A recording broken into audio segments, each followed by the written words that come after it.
All right, welcome back to another DFS Army season-long fantasy basketball podcast, sponsored by Overlay DFS, home of the Start Sit Progressive Jackpot. I'm season-long says, joined as always by my friend Steve Mud18. How you doing, my friend? Doing pretty good, man. How about you? Good. I've been watching you join Keg on the DFS Army Daily podcast, man. You guys are that is a really good, interesting podcast. Are you enjoying doing it with them? Yeah, no, it's been a lot of fun. It's different. It's nice to break down the slate with someone else's eyes on it too. That always helps us as coaches too. Just having extra eyes and Right. Yeah, no, it's been great. Yeah, sometimes it's right. It doesn't matter who's the more experienced or who's doing it. It's like when you have a fresh set of eyes, you definitely miss things that other people.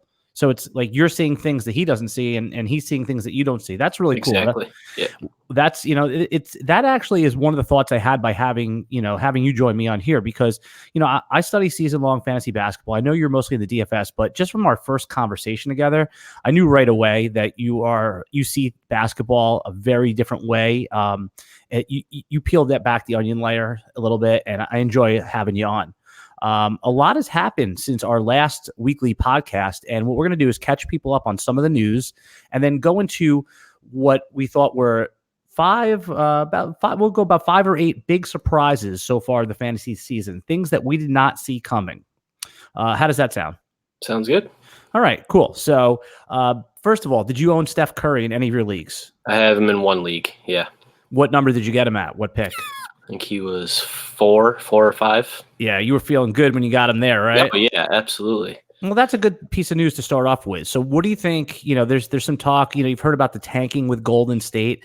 I mean, and then you heard the owner say, no, we're not going to tank. What would you think their best course of action is? Tank. And what does that mean? Does that mean hold Curry out? Hold Curry out, limit Draymond. I mean, let some of these young guys develop for this year, and then you can get a high draft pick to pair with Steph and Clay for next year when Clay comes back. Okay, so if you have, all right, so that's really where I wanted to go with this as a fantasy discussion. This guy Eric Paschal, am I saying his name right? Yep. Is he the real deal? Like, is he for real? Yeah. Like, I mean, he got scooped up so quickly. Where is he? Give me a little bit about his background. His background, I don't know what too much about, but like the dude's been, from a daily fantasy perspective, has been balling out ever since he got on, because they brought in Marquez Chris to fill that role, and he's just been horrible. And then you got Pascal, who's just stepped up, and he put up over 50 fantasy points the other night. Yeah, and is he what's his body type? Is he more like Draymond? He's kind of like a Draymond, yeah. Right. Okay. All right. But he's a better shooter. Yep. So that's interesting. That is interesting. So yeah, so he's out there now. It looks like also that the D'Angelo Russell has been off to a little bit of a rough start. Yep. So I mean, is that just him shaking off the cobwebs? I mean, if you're a season long owner, I know in DFS you've probably avoided him, but in season long, what do you do here? Season long, I think you keep him. I mean, it's been mostly injuries, but when he's back, he's gonna see an insane amount of usage. Right. Like, the only reason Kai Bowman's doing what he's doing right now is because there's no D'Angelo. So he'll be the scoring leader on that team once he's healthy. All right. Good stuff. Yeah, good. All right. So yeah, that was like the big news that broke right there. And I think that we'll teeter off into some other season-long news as we go through. But I put together a little list here of things that surprised me during the first week or so of the season-long fantasy season. And the first one, and I'm curious of your comment, is that this shouldn't be surprising, but LeBron James is still one of the 2 best players in the NBA. That was one of the things when you told me to put a few points together. I was like, LeBron is still the king. Yeah, I mean, that's literally the words I wrote down. LeBron is still the king. And then I put down here, I'd scribbled down some notes. He's averaging 26 points, 11 assists, 8 rebounds, and 1.6 steals. He's suited up for all 7 games, no load management, 35 minutes. I mean, at age 34, Kevin Garnett was kind of like a role player at this point, right? Yeah. I mean, LeBron he's still the best player in the NBA at age 34. It's season 17. It's insane. The dude, The dude just is a genetic freak. If we redrafted today, would he be the number 1 or number 2 overall pick? He'd be top 3. Okay. For sure. Okay. I would love getting him at 9 in one league. Right. I mean, that's what I'm saying. He was going. I mean, you were like, all right, I'll take LeBron James at pick 9. You weren't even like happy to do it. I am now. Yeah, well, of course. Isn't it amazing how that works out in your season-long fantasy basketball? That just sometimes it's the picks that you don't want that work out, and it's the ones that you reach for and you're so confident, and just they kind of they never meet expectation. All right, what was one of the surprises that you had in your list there? How fast Trae Young has got off this year. He's looking like, aside from last night, he looked terrible, but he's looking like he might be like top 5 in the MVP voting right now. Right. And then, now he just got a huge boost with Collins getting suspended. He's averaging just under 2 fantasy points per minute. That's insane. And what would be that? I mean, how like elite is that? Like, what would be an average player? Average player is like 1. Good guys, you get like a Drummond or like a Cat, something like that, or like around 1.4, 1.5. So he's even. I don't know if it's sustainable, but it seems like it's going to be with how their offense runs. Awesome. Yeah, no, that's pretty cool. So what I was saying is that like if he stays healthy, I mean, Atlanta is going to be one of the playoff teams, right? Yeah, in the East for sure. Yeah. That is, I mean, that's crazy. Just think about, like, I mean, you and I were talking about Trae Young on the 1-2 turn of our season-long drafts. Like, we were totally on board there. That was about 5 or 6 spots ahead of ADP. He was going in the middle of round 2. You and I even talked about that we weren't opposed to taking him at like pick 9, 10, 11, 12. We thought it was a little, we didn't think we had to, but, and I mean, and isn't it funny though? Like when he was in summer league, his rookie year, people were already calling him a bust. Unbelievable, right? It's a very fickle world out there. Yeah. I mean, it's hard because we see what our eyes don't deceive us. He was, and he also in college, like he came out as undersized. I mean, Atlanta, it really is an amazing fit. So yeah, so LeBron is king. That Trae Young has just been off to a 6 start. All right, my second shock of the season, our 3rd overall here, was, I mean, I kind of laughed. I read something on Twitter, and this kind of spawned this thought: was the Lakers should not have traded Brandon Ingram. Do you remember that the Pelicans wanted Kuzma? Yep. And they fought hard. And they were like, no, we're keeping Kyle Kuzma. Take Brandon Ingram. And now Brandon Ingram, 22 years old, averaging 26 points on 55% shooting, 49% from downtown, 74 from the free throw line. I mean, he has just like been super high efficient. Unreal. He's been so good. And like you and me were talking about that too, right before, like when Zion went down, it was like, go get Ingram. Like, jump around and go get him. Yeah, it's unbelievable. So let's talk. So you think Ingram can sustain this? I mean, how come he didn't have a breakout in the Lakers? Like, in your opinion, why all of a sudden? Do you think it's just like it was coming? You could see it like towards the end of the year that he was really starting to get comfortable. I think it was just he's a big dude, but he's so skinny that I think he was just getting bodied by some of the bigger guards and the forwards at that spot. And now that he's filled out a little bit, he's still a little too skinny, but he's more comfortable now, like using his body and stuff. So I think that's been the biggest thing for him. Plus he's shooting threes now. He wasn't really shooting threes, and he was just kind of drive to the hoop, maybe pull up a few times. But now that he's gone out beyond the arc, he's just added another facet to his game, and he's been hitting them. I mean, he looks like an all-star, almost a lock to be an all-star this year. And at only 22 years old, man, I mean, you're right, because the first couple of years he was 19, he was 20. I mean, a 20-year-old. You remember what you were doing when you were 20 years old? Like, I mean, imagine being amongst these men playing, the NBA basketball. It's insane. Yeah, no, it's just mostly drinking. Yeah. Not much has changed for us, has it? No, not really. That's cool. So, all right. So that one really shocked me. I mean, after we had that conversation, that's what I'm saying on this podcast. Like when we talk through these things, especially pre-draft, that was the point where I was like, it clicked for me. Sometimes, like you said, a second set of eyes, bringing it back to what we said before, is that when you kind of talk it through, you're like, oh, wow. So I jumped up in the 5th and 6th round and took Brandon Ingram in a couple drafts. All right. What is your next thing that has surprised you so far through almost 3 weeks of NBA action? Speaking of Pelicans, how passive Drew Holiday's been in that offense. Yeah, elaborate on that a little bit. What specifically?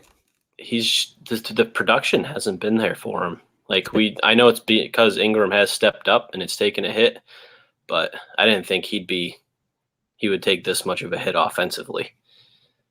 So where is his numbers right now? What is he averaging?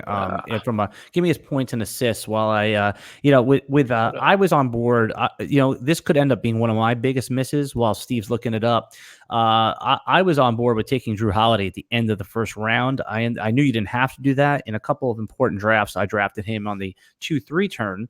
I think I was on a lone hill by myself with Drew Holiday.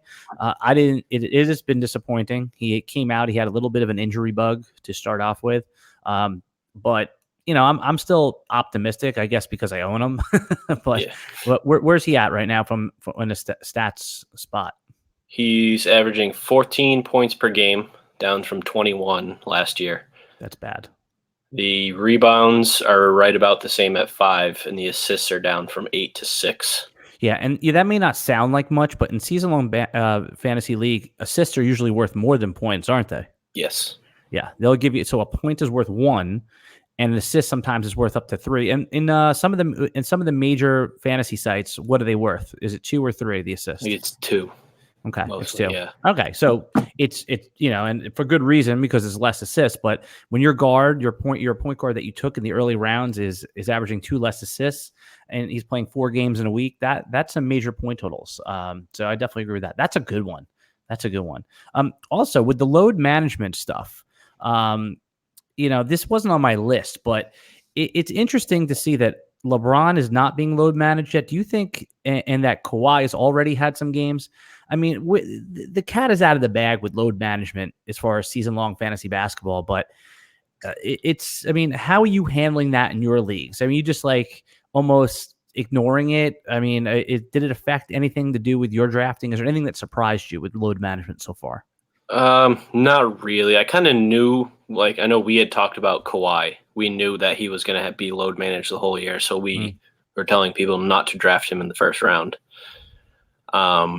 So that really hasn't surprised me. It's kind of annoying being an NBA fan, though, seeing stuff like that, especially last night, like a nationally televised game, Bucks and Clippers, and Kawhi sits out. Like, you work 82 days a year and you get paid a lot of money to do it. Like, you can suit up 2 nights in a row. It's not that big. It's not that hard.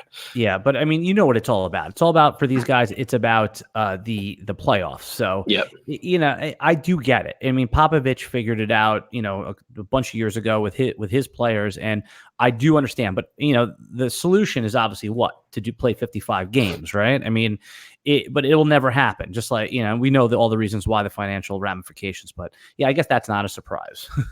All right, my next surprise. Now, this is not going to surprise you, Steve, because you were on this player. I didn't know he was this good. Ja Morant is must-see TV. Did you see the dunk in the Rockets game? Oh my God, he's legit.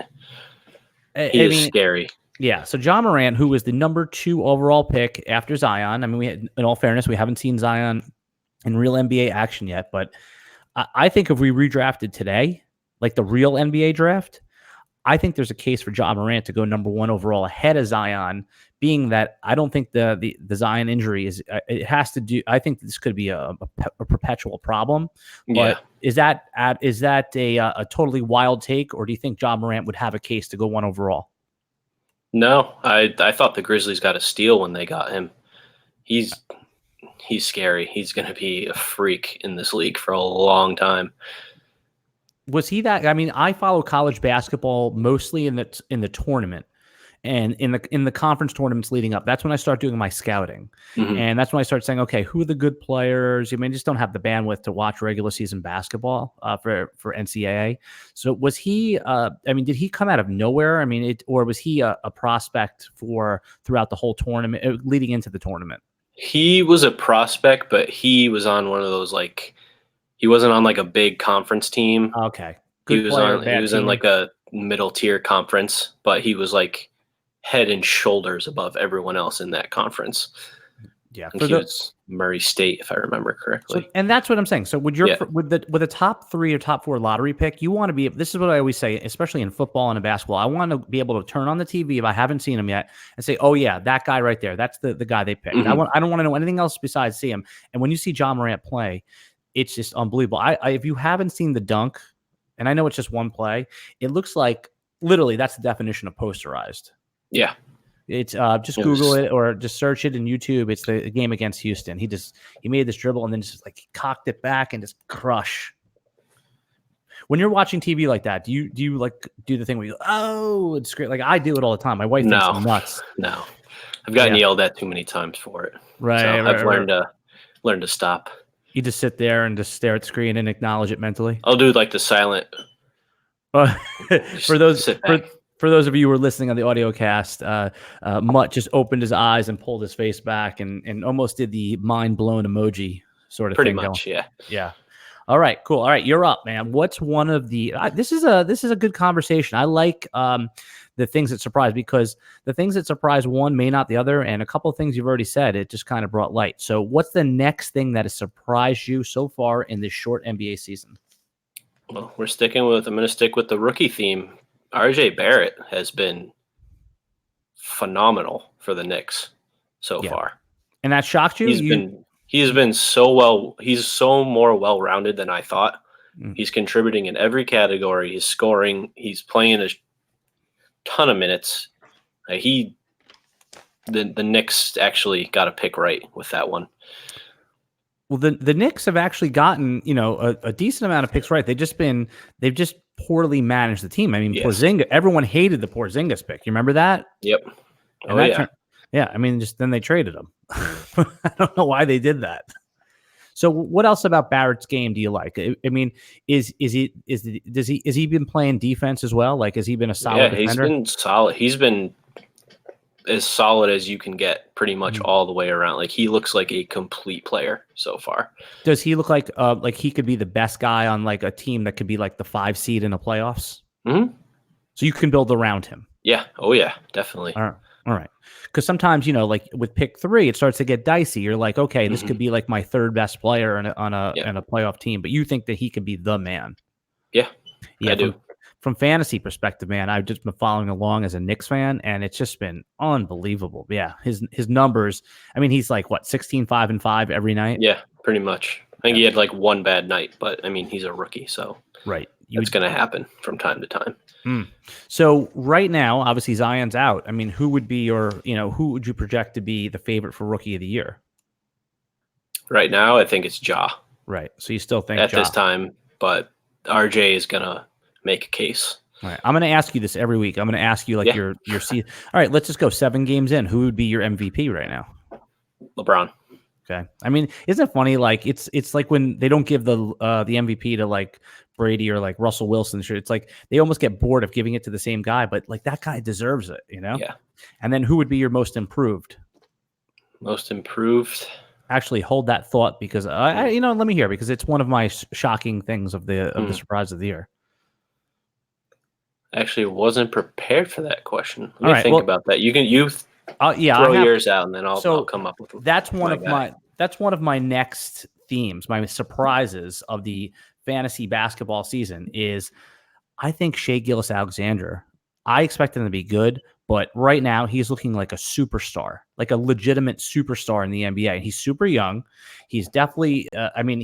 He wasn't he was everyone's favorite sleeper, but he does look like the most improved player so far.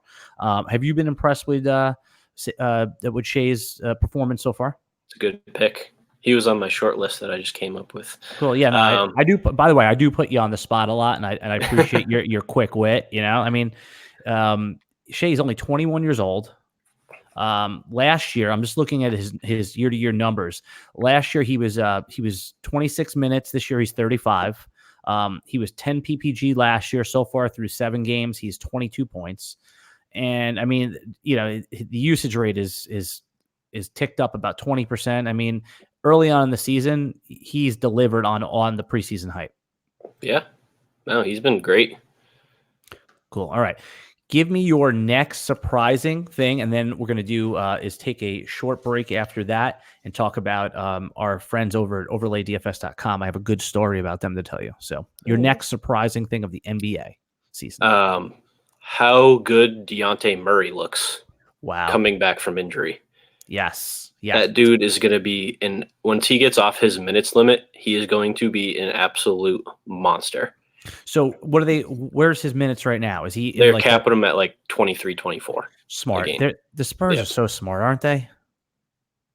The way they manage people and keep them just healthy and deploy them correctly. And if you I haven't seen any Spurs games this year. So is he looked the part right now? Yes. He's I'm in our draft. I took LaMarcus and DeMar DeRozan, and I could have gotten him too, but I was like, I don't want 3 Spurs on my team. That's probably too many, and now I'm kind of kicking myself for not taking them. You see, you bring up an interesting point, because I think in fantasy basketball, that's okay to have 3. Yeah. It's like when you do football and season-long fantasy football, you don't, you do QB, you have the wide receiver. You definitely don't want the running back too, unless it's, obviously like the Chiefs or whatever, But I think in basketball, there's enough to go around when you talk about great teams. And it's a lesson learned, because that's what fantasy really is, right? It's like you've been playing for, plenty of time, couple decades worth already, and you still learn a lesson every year. I mean, it's like having 3 players on the fantasy basketball team. I used to do the same thing. I used to fade them, but now, and you were on him. I forgot that you were on him. He was one of your late sleepers. So, how nutless of you, Steve. I know. Been kicking myself ever since. That's all right. So, all right, we're going to take a short break, but you're not going to leave us. What we're going to do is we're going to tell you about our friends that sponsor this podcast, overlaydfs.com, the home of start, sit, progressive jackpots. And if you're tired of having to have the perfect player at every position in order to win your salary cap DFS leagues, are you tired of having your salary cap league out of the running of the money in the first 5 minutes? I know that doesn't happen to you, Steve. Does playing salary cap DFS feel like a job sometimes, not a game? Want a fantasy game with the pros with 150 lineups and computer algorithms can't dominate? Well, then overlaydfs.com has a new revolutionary start-sit game for fantasy sports for you. They are the home of the 10 max entry GPP. They used to only have, Steve, a single entry, but now they opened it up so you could have 10. Here's how the game works. You make 12 start-sit decisions from about 30 matchups that they give you. A win, a loss, or a tie will be awarded for your overall record for each decision you make. Records in the top 10% will win 9 times your buy-in. And if you go 12-0, Steve, you get the progressive jackpot. So basically what you do is they'll present to you 30 matchups, and then you have to make 12 decisions. Which player is going to do better? I have it open right here. I'm just curious from you what you would think. And I have the football one that starts tonight open. Just a lightning round. I'll yell out 2 players, and you tell me which one you would pick to have more fantasy points this week without even looking at the matchups and just kind of spitballing, I mean, all right. Yep. Drew Brees versus Jameis Winston. Drew Brees. Patrick Mahomes versus Lamar Jackson. Lamar Jackson. Yeah, it's like, how do you Mahomes coming back from the injury? It's hard to go away from, right? I'm going to give you a hard one now. Ready? I'm going to go down to the bottom of the list where they have the dirty options right here. Give it to me. All right. Oh, this one's bad. Hunter Renfrow versus Tyler Boyd on Cincinnati. The rookie Hunter Renfrow on Oakland. I want to say Tyler Boyd, but is Green coming back this week? AJ Green's out. He's out. Okay. So you would take... I'd take Renfrow. Yeah. Do you remember Renfrow in college catching the winning touchdown from Deshaun Watson? Yeah, I mean, you got to love that guy. And if you watched Hard Knocks, so dude was at Clemson for like 9 years. Yeah, he was Van Wilder. He did like 3 tours of duty in at Clemson. That's funny. So basically, Steve, if you go 9-3. I'm sorry, if you go 8-4 and when you have to guess the 12, you're usually it's good enough to cash. Sometimes it's 9-3 if it's a tough week, but even 7-4 can get you in the cash. And if you go 12-0 at overlaydfs.com, you win the progressive jackpot. Somebody actually won it last week. They went 12-0. And they hit the $29,000 progressive jackpot. It was insane. And if you love fantasy basketball like we do, it's they literally, like, with every assist, the standings flip upside down, because you could do one of these matchups at overlaydfs.com for basketball. I highly recommend people check it out. It's one of the funnest games out there. They have games that start at $2.50. They go all the way up to $109. And you could do them cross sport. And literally, it's one of the greatest sweats. You can download their app. Just search in the App Store, Overlay Fantasy Sports. So check it out, Steve, if you haven't yet. I know a bunch of our listeners have been asking about it. So I signed up, and then it's like I get in coaching mode, and then I'm like trying to adjust my lineups, answer questions, and then I'll look at like 6:57, and it's like, I forgot about Overlay. Yep. No, it's okay. And that I'm getting there. I will get there. Totally. It's 8 p.m. lock tonight, so I'll get over there tonight. Awesome. And, no one's going to yell at you for doing your job first, but definitely play this game. I'm telling you, I had Statsational from Beat the Bookie try it, and he is now addicted to the game. It is a fun game. So, all right. Moving back to our conversation on what has surprised us from a season-long fantasy basketball perspective. How about, are you up? Do you have the next one? We'll go a couple more. I just went. Your turn. What was your last one? I forgot. Dejounte Murray. Oh, right. Yep. Now, lot of things going on. All right. How about this one? The Harden-Westbrook combo. That was my last one. Okay. All right. Well, then I'll let. No. You got there first. I was going to say that it looks good statistically, but I don't think it's going to work in reality. Yeah. That was my take. Were you in a similar vein? Yeah. Okay. It's looked good so far, but I think as the season goes on, it just doesn't feel right. No. It didn't feel right before the season, but we were willing to give it a chance, weren't we? You tell them they'll stagger their minutes so they won't be on the court at the same time. And yeah, but why wouldn't you do that? Exactly. See, what I noticed just from watching a couple of the games and highlights is that they're not like engaged defensively. And I know neither one of them like normally is, but it looks they look disinterested when they're playing defense. Yeah, that's how they both have always been. So now they're on the same team. It's not going to work out. They're going to let up a lot of points every game. Yeah. So all right. So Houston was actually my preseason pick to win the NBA title. What where do you see them shaking out? Are they just a one and done? Do you think they'll make it all the way? Do you think they'll be like a 1 or 2 seed? Where do you see Houston going with this combination? I could see them being the 1 or 2 seed. I think they make it to the Western Conference Finals and get knocked out by the Jazz. All right. A couple other players I want to ask you about as we close out this session of season-long fantasy basketball podcast. Is it any, and just you can go lightning round, but I am curious your opinion. Did you see this coming that Andre Drummond was going to be the number 2 overall fantasy player? No, I did not. It doesn't surprise you though, right? No, it doesn't surprise me, especially with Blake out. I'm interested to see how that when Blake comes back. I forgot about that. That's a good point. But I mean, still, I would have predicted him to be like the 12th best. Yeah. No, he's been phenomenal. I mean, he's like a league winner right now. Would you cash him in? Like now you have Blake coming back. Do you think that if somebody offered you, I'm just looking down the list right here. Like would you trade Drummond away for Harden? No. You'd rather have Drummond? Yeah. Okay. For right now. All right. That's interesting. Would you take Paul George for Drummond? No way, right? No. Okay. No chance. All right. Couple other guys that are on the list that I thought are doing a little bit better than I thought. Kyrie has been a top 8 player. Mm-hmm. Does that shock you in any way? I mean, where do you talk about? Not really. We kind of knew he was a first round talent, but I just hate who he is as a person, so I have that personal bias. But right. But we've always said on this podcast that we would draft Saddam Hussein if he got his fantasy points. Exactly. Yeah. It's not surprising, but I mean he's going to be relied on for that team as long as KD's out. So now a player that I actively avoided and stupidly, this is one that I got completely wrong.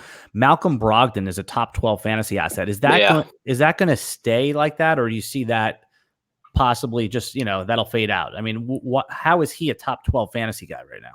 I think he'll fade a little bit, but I still think he could finish top 20. He's been he has surprised me. I'm not gonna lie.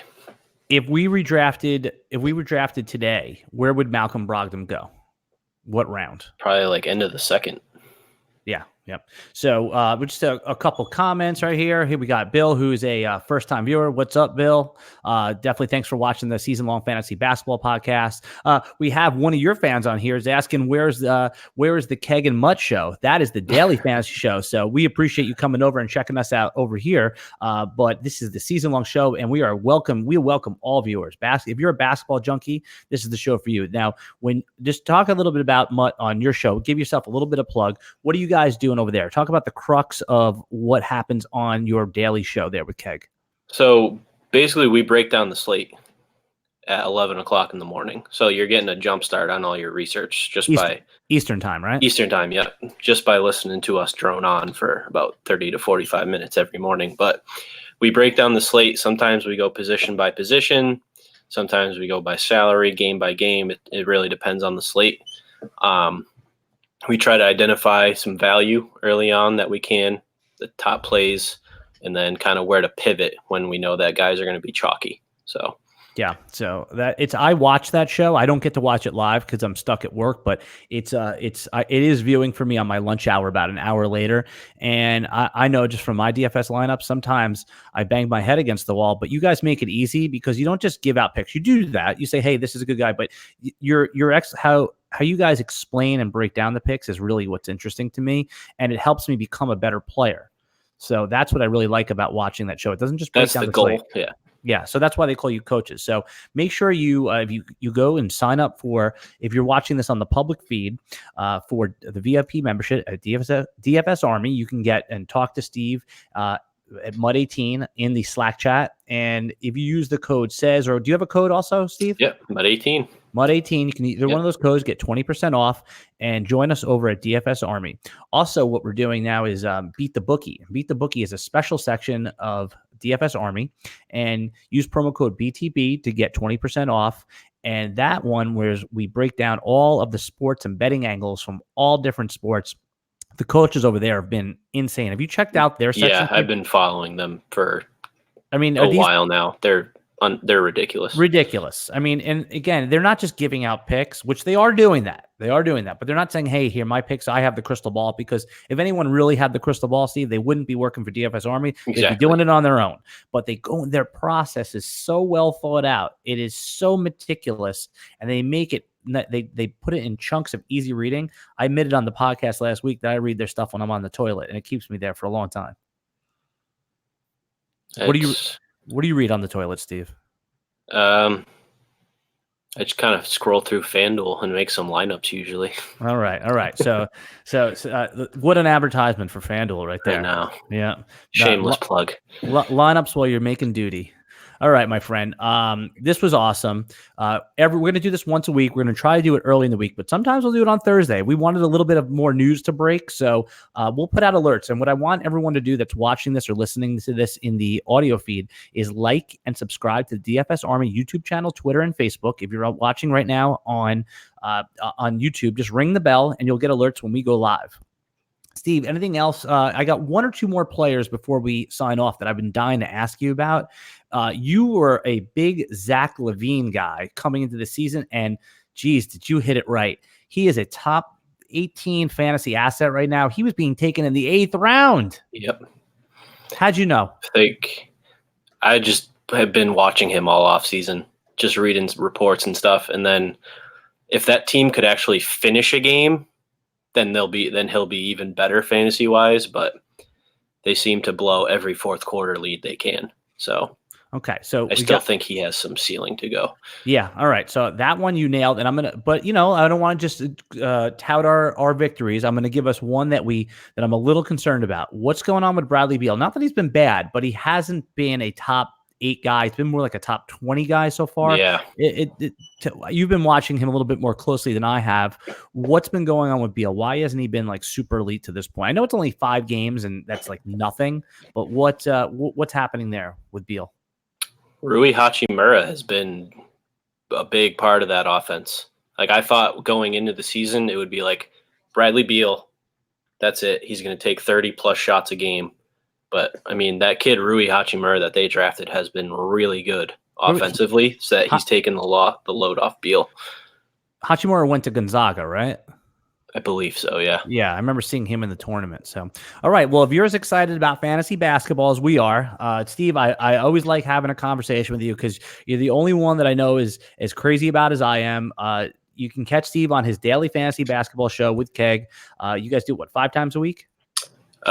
Days I'm not at the firehouse. Those are okay. So we're not saving lives. You're saving lineups. Yep. I got it. All right.